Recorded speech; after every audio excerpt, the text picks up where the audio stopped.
Every case is going to be a bit different. In an ideal world, if I could say this is the perfect way to help manage a concussion, that's not always possible to do. I think it can be done though, and it takes people who are the supportive team to realize the importance of that.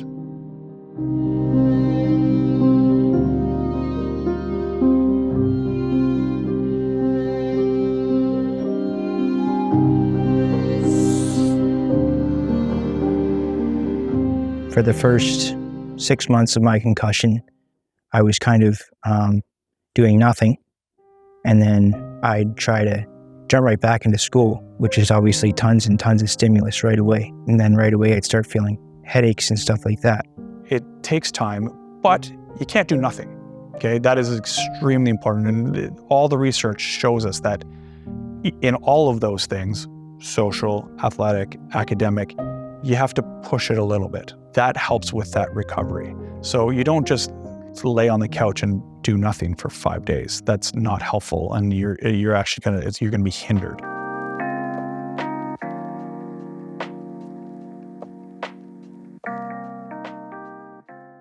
Return to learn would mean maybe they can do written assignments or read for a small amount of time with frequent breaks, reduced technology, reduced exposure to bright lights and multiple sounds and those types of things. And it can still also occur at home.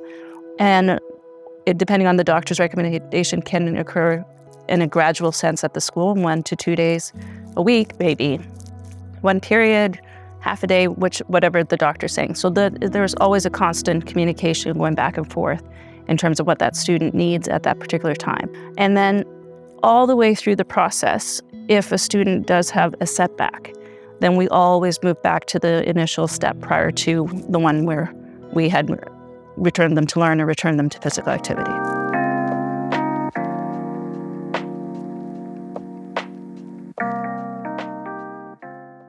Sometimes people think like, oh, no school, that's great.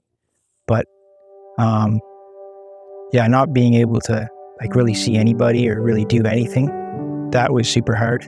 That's why we want to get people back to classes, back on the field, back on the ice. Back in the change room is actually more important, okay? Involvement, being a part of that team, all right? And knowing where your boundaries are. You need to pull that person to every team event, even if they can only last for 5 minutes. Just make them feel that they're on the team, make them feel welcome, make them feel that they're still there. Students who don't have that type of support around them are at a higher risk of having those prolonged symptoms. So we know how important that is. How do you feel today? That's all you have to ask. And they'll tell you. It goes a long way. Absolutely.